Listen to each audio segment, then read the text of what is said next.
ಹೆಂಗಸರು ಕೊಡ ಹಿಡಿದು ನೀರಿಗೆ ಬಂದಿದ್ದಾರೆ. ಛಾಯಾ ತಲೆ ತುಂಬಾ ಮಲ್ಲಿಗೆ ಮುಡಿದು ಹೊಸ ರೇಷ್ಮೆ ಲಂಗ ತೊಟ್ಟು ಗೆಳತಿಯರ ಜೊತೆ ನಗುತ್ತಾ ಬರುತ್ತಿದ್ದಾಳೆ. ಅವಳ ಕೈಯಲ್ಲಿ ಯಾವುದೇ ಕೊಡ ಇಲ್ಲ. ಅವಳ ನಡಿಗೆಯಲ್ಲಿ ಸೊಕ್ಕಿದೆ. ಏ ಛಾಯಾ, ನಿನ್ನೆ ಸಂತಲಿ ಆ ಪಕ್ಕದ ಊರಿನ ಸಾಹುಕಾರರ ಮಗ ಮಹಾಂತೇಶ ನಿನ್ನನ್ನೇ ನೋಡ್ತಿದ್ದ ಕಣೆ. ನೀನ್ ಮಾತ್ರ ಈ ಹಳ್ಳಿಗೆ ರಾಣಿ ಇದ್ದ ಹಾಗೆ.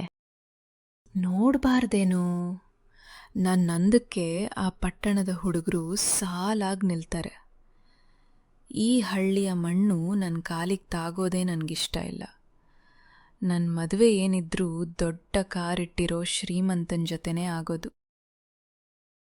ಅದೇ ಸಮಯದಲ್ಲಿ ಭಾಗ್ಯ ತಲೆಯ ಮೇಲೆ 2 ದೊಡ್ಡ ಬಂಡೆ ಗಾತ್ರದ ಕೊಡಗಳನ್ನು ಹೊತ್ತು ಕಷ್ಟಪಟ್ಟು ನಡೆದು ಬರುತ್ತಾಳೆ. ಅವಳ ಮುಖದಲ್ಲಿ ಶ್ರಮವಿದೆ, ಆದರೆ ಕಣ್ಣುಗಳಲ್ಲಿ ನಿಷ್ಕಲ್ಮಶ ಭಾವವಿದೆ. ಬಸಮ್ಮಕ್ಕ ಇದನ್ನು ಗಮನಿಸುತ್ತಾಳೆ. ಏ ಗೌರಿ, ಏನಿದು ನಿನ್ನ ನ್ಯಾಯ? ಹೊಟ್ಟೆಯಲ್ಲಿ ಹುಟ್ಟಿದ ಮಗಳಿಗೆ ಮಲ್ಲಿಗೆ ಮುಡಿಸಿ ಮೆರವಣಿಗೆ ಮಾಡ್ತೀಯ? ಆ ಹುಟ್ಟಿದ ಮಗುವನ್ನು ಕಳೆದುಕೊಂಡ ಹೆಣ್ಣು ಮಗಳಿಗೆ ಇಷ್ಟು ಭಾರದ ಕೊಡ ಕೊಡ್ತೀಯ? ಅವಳು ನಿನ್ ಮಗಳೇ ಅಲ್ವೇನೆ? ಬಸ್ಸಮ್ಮಕ್ಕ, ನಿನ್ ಕೆಲ್ಸ ನೀನ್ ನೋಡ್ಕೊ. ಭಾಗ್ಯಳ ಜಾತಕದಲ್ಲೇ ಕಷ್ಟ ಬರ್ದಿದೆ. ಅವಳು ಮುಟ್ಟಿದ್ದೆಲ್ಲ ಬೂದಿಯಾಗತ್ತೆ ಅಂತ ಜ್ಯೋತಿಷ್ಯರು ಹೇಳಿದ್ದಾರೆ. ಅವಳ ಕೈಯಿಂದ ಕೆಲಸ ಮಾಡಿಸಿದ್ರೇ ಮನೆಗೆ ಒಳ್ಳೇದು.